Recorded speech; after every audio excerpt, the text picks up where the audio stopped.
வணக்கம். இது மதிமுகம் செய்திகள். இன்றைய முக்கிய நிகழ்வுகளை பார்ப்பதற்கு முன்பாக தலைப்பு செய்திகளை பார்க்கலாம். வீட்டு இணைப்புகளுக்கு மின் கட்டண உயர்வு இல்லை. மேகதாது அணையை கட்ட அனுமதிக்க மாட்டோம் என முதலமைச்சர் மு.க.ஸ்டாலின் உறுதி. மதிமுக பொதுச் செயலாளராக வைகோ மீண்டும் தேர்வு. விசிக தலைவர் தொல் திருமாவளவன் நேரில் சென்று வாழ்த்து. கோடை விடுமுறை நிறைவு பெறுவதை முன்னிட்டு 3 நாட்களுக்கு சிறப்பு பேருந்துகள் இயக்கம். சென்னைக்கு 650 பேருந்துகளும் மற்ற இடங்களுக்கு 850 பேருந்துகளும் இயக்க திட்டம். இருசக்கர வாகனங்கள் டாக்ஸியாக பயன்படுத்தப்படுவதை தமிழ்நாடு அரசு ஏற்கவில்லை. பேருந்து கட்டண உயர்வு ஏதும் செய்யவில்லை என அமைச்சர் சிவசங்கர் திட்டவட்டம். எங்கிருந்தாலும் வாழ்க. பாஜகவில் இணைந்த மைத்ரேயனுக்கு ஓபிஎஸ் வாழ்த்து. மேகதாது அணை விவகாரத்தில் எதிர்ப்பு நிலைப்பாட்டில் இருந்து தமிழ்நாடு அரசு மாறப்போவதில்லை என முதலமைச்சர் மு.க.ஸ்டாலின் தெரிவித்துள்ளார். தஞ்சை மற்றும் திருச்சி மாவட்டங்களில் தமிழக அரசின் நீர்வளத்துறையின் கீழ் நடைபெற்று தூர்வாரும் பணிகளை முதலமைச்சர் மு.க.ஸ்டாலின் ஆய்வு மேற்கொண்டார். தஞ்சாவூர் மாவட்டம் ஆலக்குடி, விண்ணமங்கலம் மற்றும் திருச்சி மாவட்டம் லால்குடி வட்டத்திற்கு உட்பட்ட திருமங்கலம் உள்ளிட்ட பகுதிகளில் நடைபெற்று வரும் தூர்வாரும் பணிகளை ஆய்வு செய்தார். பின்னர் செய்தியாளர்களை சந்தித்த முதலமைச்சர் மு.க.ஸ்டாலின் வேளாண் துறைக்கு தனி பட்ஜெட் தாக்கல் செய்து விவசாயிகளின் வளர்ச்சியில் தனி கவனம் செலுத்தி வருவதாக தெரிவித்தார். காவிரி டெல்டா பகுதியில் தூர்வாரும் பணி 96% நிறைவடைந்துள்ளதாகவும் மீதமுள்ள பணிகள் சில நாட்களில் முடிக்கப்படும் என்றும் அவர் தெரிவித்தார். மேட்டூர் அணையை வரும் 12ஆம் தேதிதான் திறந்து வைக்க உள்ளதாகவும் விவசாயிகள் நீரை சிக்கனமாக பயன்படுத்தி நெல் உற்பத்தியில் விவசாயிகள் புதிய சாதனை படைக்க வேண்டும் எனவும் மு.க.ஸ்டாலின் கோரிக்கை விடுத்தார். திருச்சி மாவட்டத்தில் தூர்வாரும் பணிகளை ஆய்வு செய்ய சென்றபோது முதலமைச்சர் ஸ்டாலினுக்கு சிறுமி ஒருவர் ஆட்டுக்குட்டியை பரிசாக அளித்துள்ளார். அதேபோல் 2 குழந்தைகளுடன் ஒருவர் நிற்பதை பார்த்த முதலமைச்சர் அவரிடம் இருந்து மனுக்களை பெற்றுக்கொண்டு 2 சிறுமிகளுக்கும் கை கொடுத்து சாக்லேட் வழங்கிய காட்சிகள் தற்போது சமூக வலைதளத்தில் வேகமாக பரவி வருகிறது.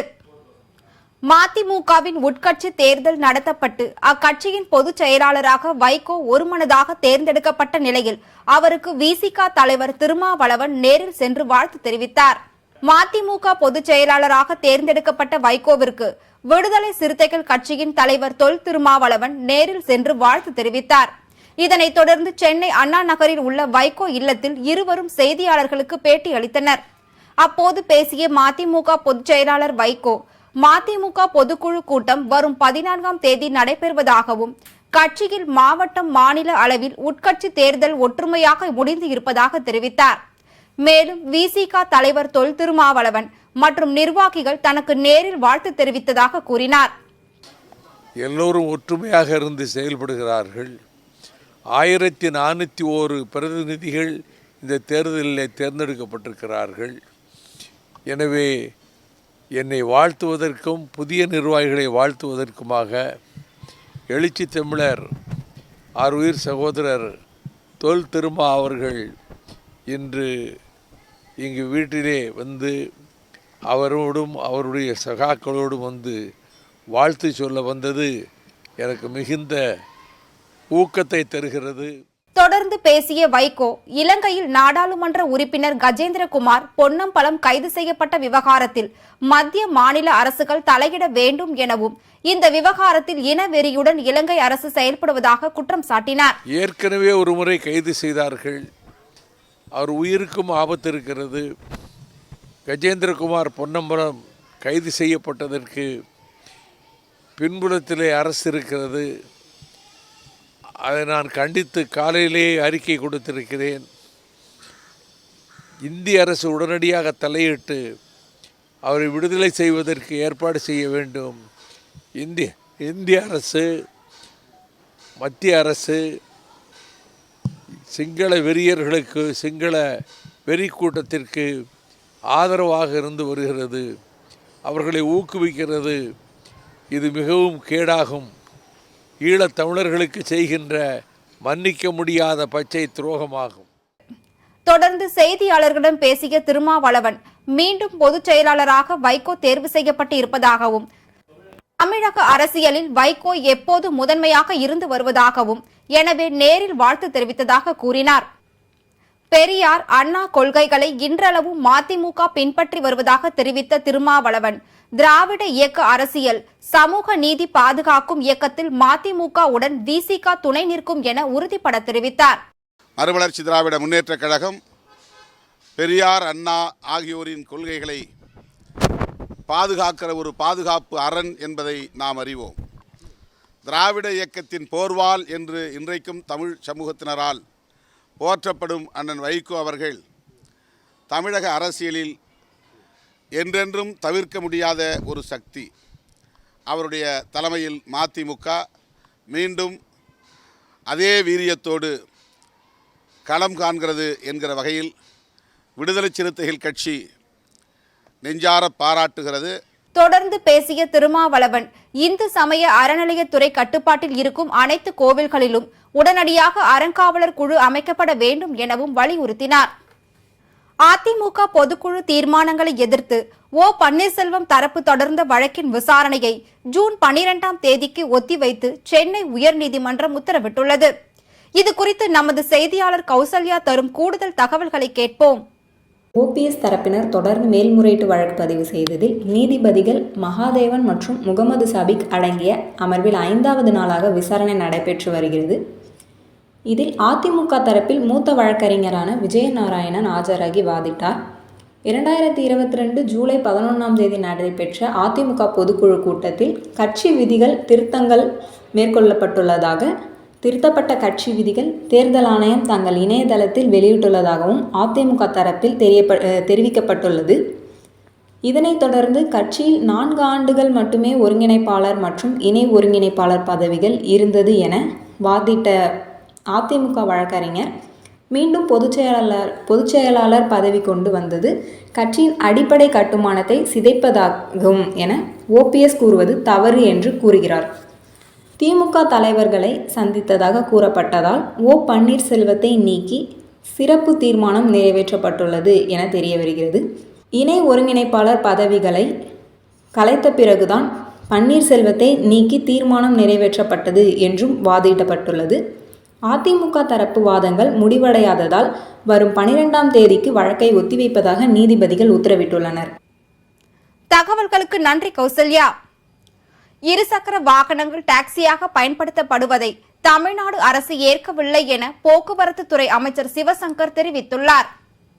கோவையில் பணிபுரிந்து ஓய்வு பெற்ற 353 பணியாளர்கள் மற்றும் இயற்கை எய்திய 53 பணியாளர்களின் வாரிசுதாரர்கள் என மொத்தம் 518 பணியாளர்களுக்கு 145.58 கோடி காசோலையை போக்குவரத்து துறை அமைச்சர் சிவசங்கர் மற்றும் மின்சாரத்துறை அமைச்சர் செந்தில் பாலாஜி வழங்கினார். அதனைத் தொடர்ந்து கோவையில் முதல் கட்டமாக பொருத்தப்பட்டுள்ள 65 பேருந்துகளுக்கு ஜிபிஎஸ் கருவிகளை அமைச்சர்கள் சிவசங்கர் மற்றும் செந்தில் பாலாஜி துவக்கி வைத்தனர். மேலும் அப்பேருந்தில் பயணம் மேற்கொண்டு ஜிபிஎஸ் வசதியை பரிசோதித்தனர். பின்னர் செய்தியாளர்களிடம் பேசிய அமைச்சர் சிவசங்கர், தமிழ்நாட்டில் அடுத்த 6 மாதங்களில் பேருந்து எண்ணிக்கை அதிகரிக்க 2000 புதிய பேருந்துகள் வாங்க நிதி ஒதுக்கப்பட்டுள்ளதாக கூறினார். நாம் அரசு போக்குவரத்தை பொறுத்தவரை மக்களுக்கு சேவை வழங்குகின்ற துறை. பல்வேறு மாநிலங்களில் பேருந்து கட்டணம் நம்மை விட பல மடங்கு உயர்ந்திருந்தாலும் இங்கே பேருந்து கட்டணத்தை உயர்த்தாமல் நம்முடைய முதலமைச்சர் அவர்கள் அந்த சேவையை வழங்கி வருகிறார்கள். எனவே மக்களுடைய சேவை முன்னிட்டு வழங்குகின்ற போது தனியார் துறையை பொறுத்தவரை அவர்களுக்கு நஷ்டம் வருகிறது என்று சில நேரங்களில் ஆங்காங்கே இந்த சில பிரச்சனைகள் வருகிறது. அவற்றை அங்கங்கே அதிகாரிகளை கொண்டு தீர்த்து வைத்து வருகிறார்கள். தொடர்ந்து பேசிய அவர், இருசக்கர வாகனங்களை வணிக ரீதியிலான டாக்ஸியாக பயன்படுத்துவதை தமிழ்நாடு அரசு ஏற்கவில்லை என்றும் தமிழ்நாட்டில் பைக் டாக்ஸிக்கு இதுவரை அனுமதி அளிக்கவில்லை எனவும் தெரிவித்தார். பைக்கை பொறுத்த வரைக்கும் அது தனிநபர் பயன்படுத்துவதற்கான வாகனம், அது வாடகைக்கு விடப்படுகின்ற வாகனமாக அங்கீகரிக்கப்படவில்லை. எனவே நம்மை பொறுத்தவரை, தமிழ்நாடு அரசை பொறுத்தவரை அது பயன்படுத்தக்கூடாது என்பதுதான். காவல்துறை அங்கங்கே அதனை நடவடிக்கை எடுத்து வருகிறார். அதிமுக முன்னாள் மாநிலங்களவை உறுப்பினர் மைத்ரேயன் பாஜகவில் இணைந்தது குறித்த கேள்விக்கு எங்கிருந்தாலும் வாழ்க்கை என முன்னாள் முதல்வர் ஓ பன்னீர்செல்வம் பதிலளித்துள்ளார். மதுரை விமான நிலையத்தில் செய்தியாளரை சந்தித்த ஓ பன்னீர்செல்வம், தமிழ்நாட்டின் அனுமதி அங்கீகாரம் இல்லாமல் மேகதாதுவில் கர்நாடக அரசு அணை கட்ட முடியாது என தெரிவித்தார். மேகதாது விஷயம் பற்றி விரிவான அறிக்கை என்னால் தரப்பட்டிருக்கிறது. தமிழ்நாட்டுடைய அனுமதி அங்கீகாரம் இல்லாமல் மேகதாதுவில் கர்நாடக அரசு அணை கட்ட முடியாது. இதுதான் இந்திய அரசியலமைப்பு சட்டத்தில் இருக்கிறது. இலங்கை தமிழ் நாடாளுமன்ற உறுப்பினர் கஜேந்திரகுமார் பொன்னம்பலம் திடீரென கைது செய்யப்பட்டதற்கு மதிமுக பொதுச் செயலாளரும் மாநிலங்களவை உறுப்பினருமான வைகோ கடும் கண்டனம் தெரிவித்துள்ளார். இது தொடர்பாக அவர் வெளியிட்டுள்ள அறிக்கையில், வடமராட்சி கிழக்கு மருதங்கேணியில் கடந்த ஜூன் 2ஆம் தேதி மக்கள் சந்திப்புக்காக சென்ற தமிழ் தேசிய மக்கள் முன்னணி தலைவரும் நாடாளுமன்ற உறுப்பினருமான வழக்கறிஞர் கஜேந்திரகுமார் பொன்னம்பலம் மீது சிங்கள அரசின் புலனாய்வு பிரிவை சேர்ந்த ஒருவர் தாக்கியதுடன் காவலர் சீருடையில் இருந்த ஒருவர் துப்பாக்கியை காண்பித்து மிரட்டி இருப்பதை சுட்டிக்காட்டியுள்ளார். இலங்கை காவல்துறையினர் சாதாரண உடையில் வந்தவரிடம் வாக்குவாதத்தில் ஈடுபட்டதுடன் அவருடைய அடையாள அட்டையை காண்பிக்க கோரியதுடன் தாக்குதல் நடத்த முயன்றதாக கஜேந்திரகுமார் பொன்னம்பலம் புகார் அளித்திருப்பதையும் வைகோ சுட்டிக்காட்டியுள்ளார்.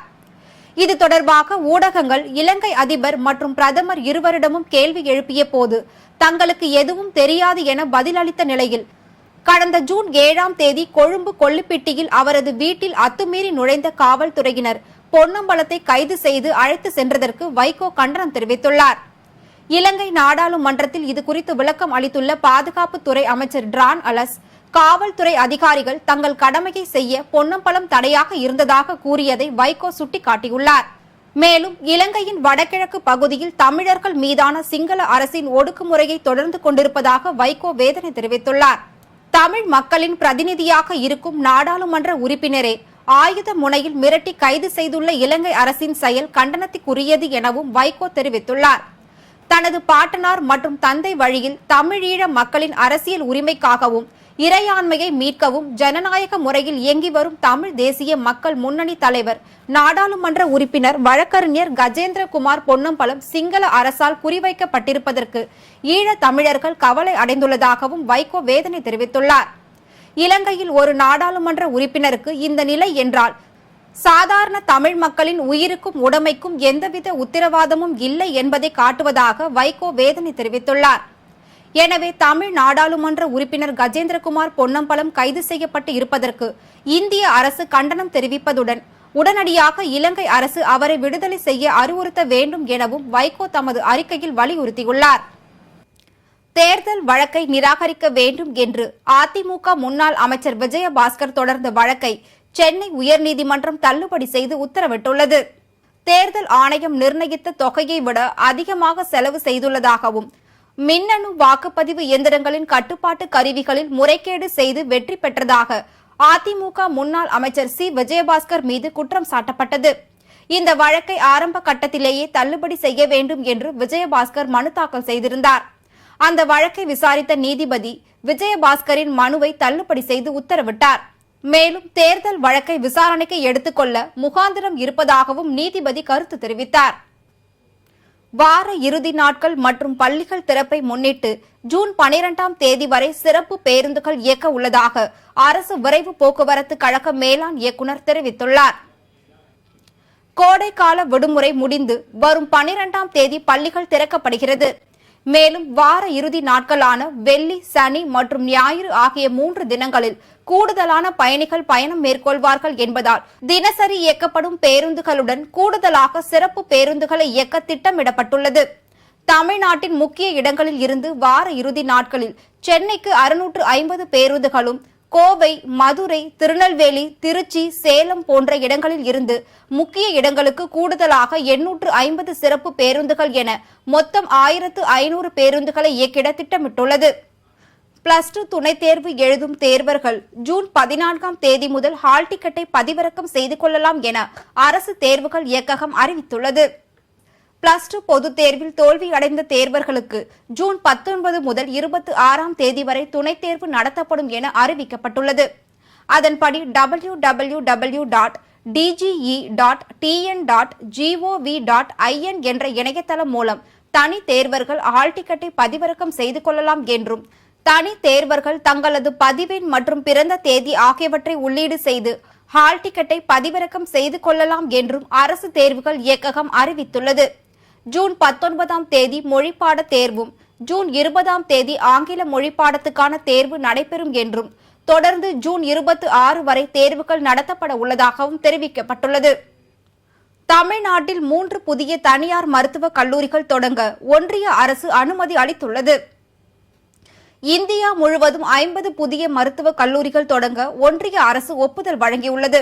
அதில் தமிழ்நாட்டில் சென்னை BSG அறக்கட்டளை, பெரம்பலூர் தனலட்சுமி சீனிவாசன் கல்வி நிறுவனம் அறக்கட்டளை, ஈரோடு வாய்க்கால் மேட்டில் நந்தா மருத்துவக் கல்லூரி மற்றும் மருத்துவமனை அறக்கட்டளை என 3 மருத்துவக் கல்லூரி தொடங்க ஒன்றிய அரசு அனுமதி அளித்துள்ளது.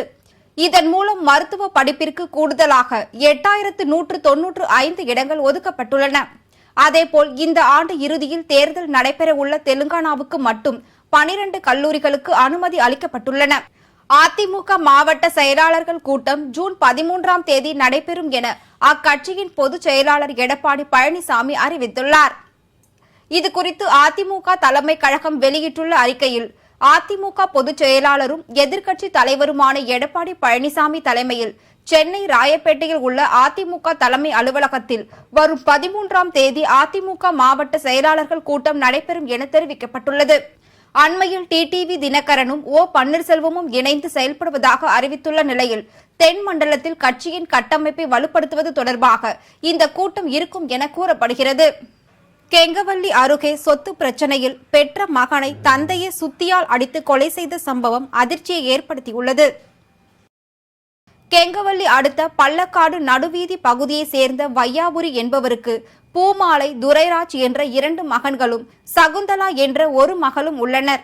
மூத்த மகன் பூமாலை இறந்துவிட்ட நிலையில் 2வது மகன் துரைராஜுடன் வையாபுரி வாழ்ந்து வருகிறார்.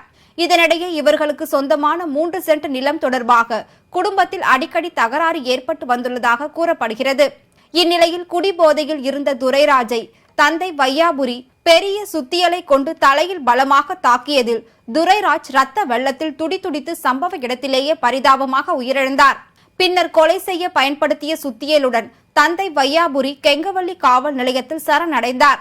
இதையடுத்து சம்பவ இடத்திற்கு சென்ற காவல்துறையினர் துரைராஜின் உடலை கைப்பற்றி பிரேத பரிசோதனைக்காக மருத்துவமனைக்கு அனுப்பி வைத்த பின்னர் இதுகுறித்து வழக்கு பதிவு செய்து விசாரணை மேற்கொண்டு வருகின்றனர்.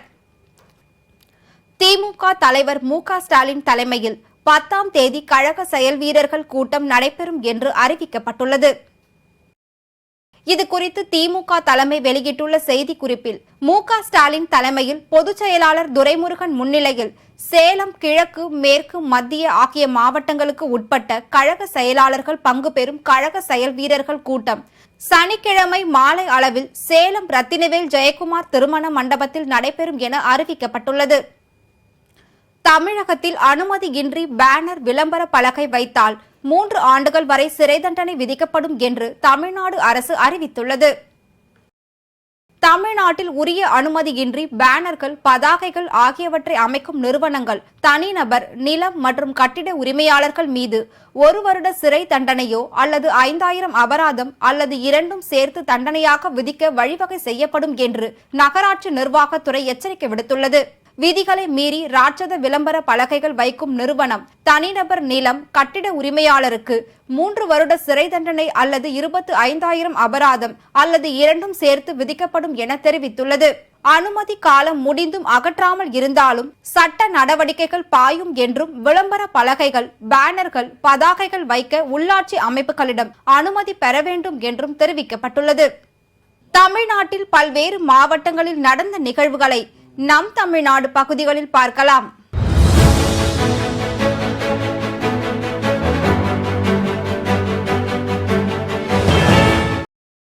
வேலூர் மாவட்டம் குடியாத்தம் அருகே குடும்ப பிரச்சனை காரணமாக கத்தியால் தன்னைத்தானே குத்திக்கொண்டு தற்கொலைக்கு முயன்ற சம்பவம் அப்பகுதியில் பெரும் பரபரப்பை ஏற்படுத்தியுள்ளது.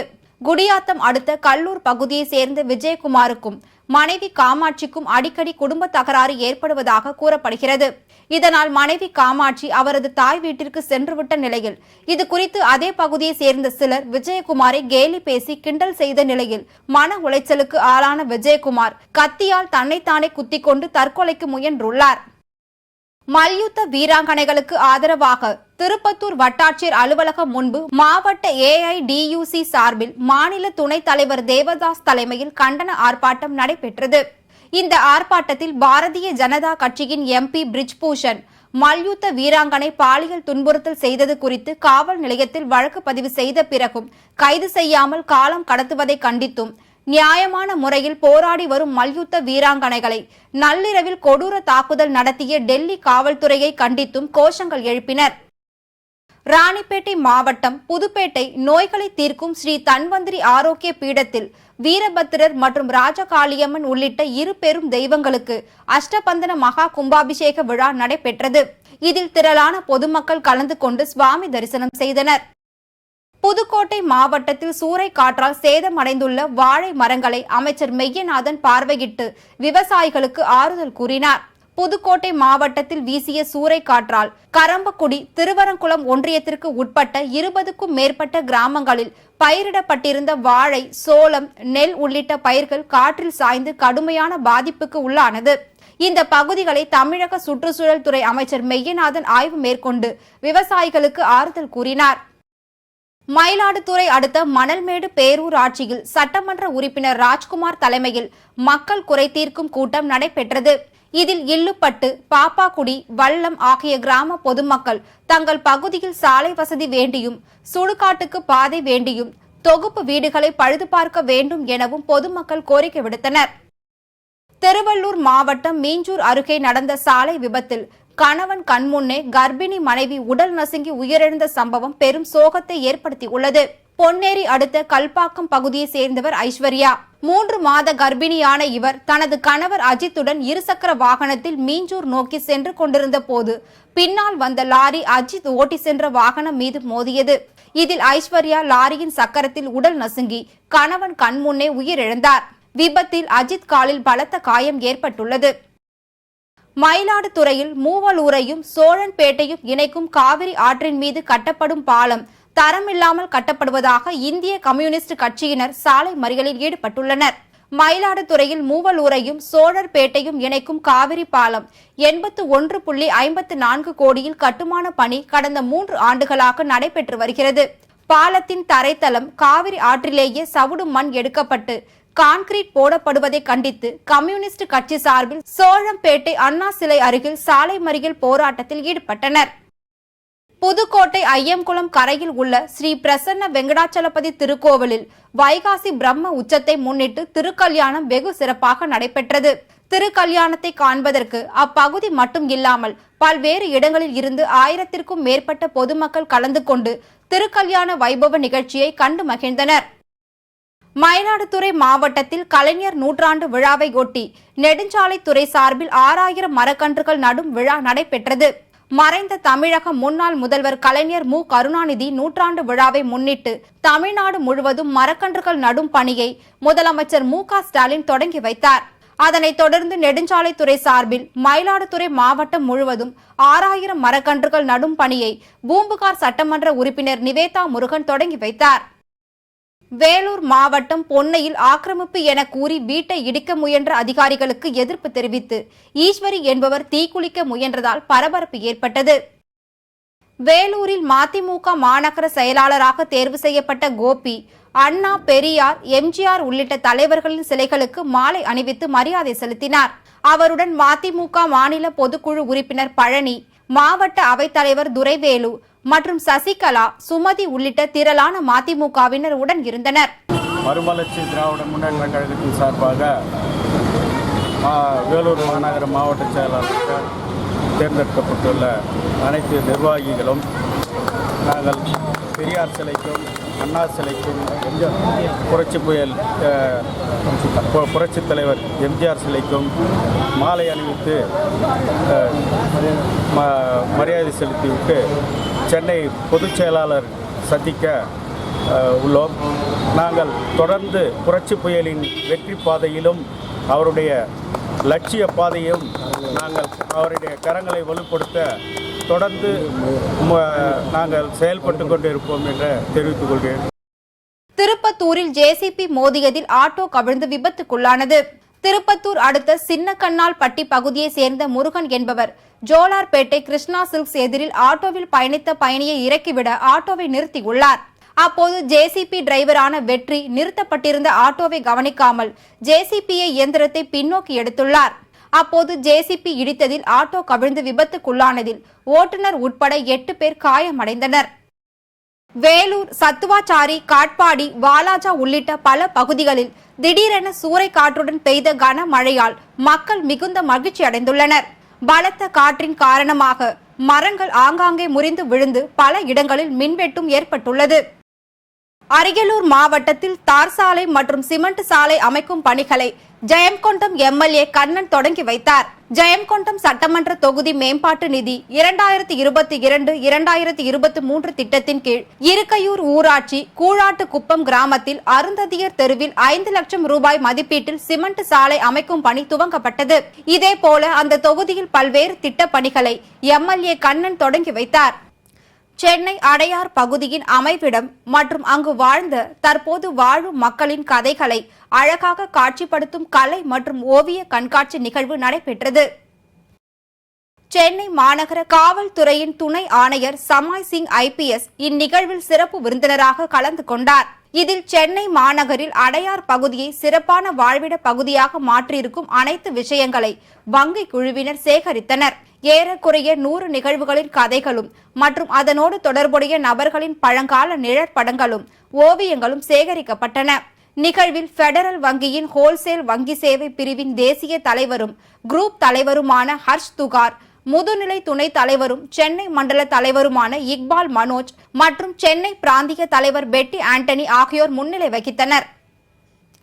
சென்னையில் 22 கேரட் ஆபரண தங்கத்தின் விலை சவரனுக்கு 280 ரூபாய் அதிகரித்து ஒரு சவரன் 44,800 ரூபாய்க்கு விற்பனை செய்யப்படுகிறது.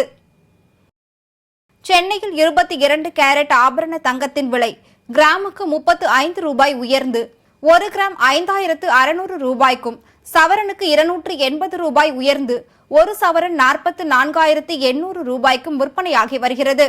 அதேபோல் வெள்ளியின் விலை கிராமுக்கு 2 ரூபாய் அதிகரித்து 1 கிராம் வெள்ளியின் விலை 79 ரூபாய் 70 காசுகளுக்கும், 1 கிலோ வெள்ளியின் விலை 79,700 ரூபாய்க்கும் விற்பனை செய்யப்படுகிறது. தெற்கு உக்ரைனில் டினிப்ரோ ஆற்றின் மீது கட்டப்பட்ட மாபெரும் ககோக்வா அணை தகர்க்கப்பட்ட நிலையில் கிராமங்கள் வெள்ளத்தில் மூழ்கியுள்ளது. இதனால் பொதுமக்கள் வீடுகளை விட்டு வெளியேற முடியாத நிலைக்கு தள்ளப்பட்டுள்ளனர். அவர்களுக்கு அடிப்படை தேவைகளான உணவு, குடிநீர் கிடைப்பதில் கூட சிரமம் ஏற்பட்டது.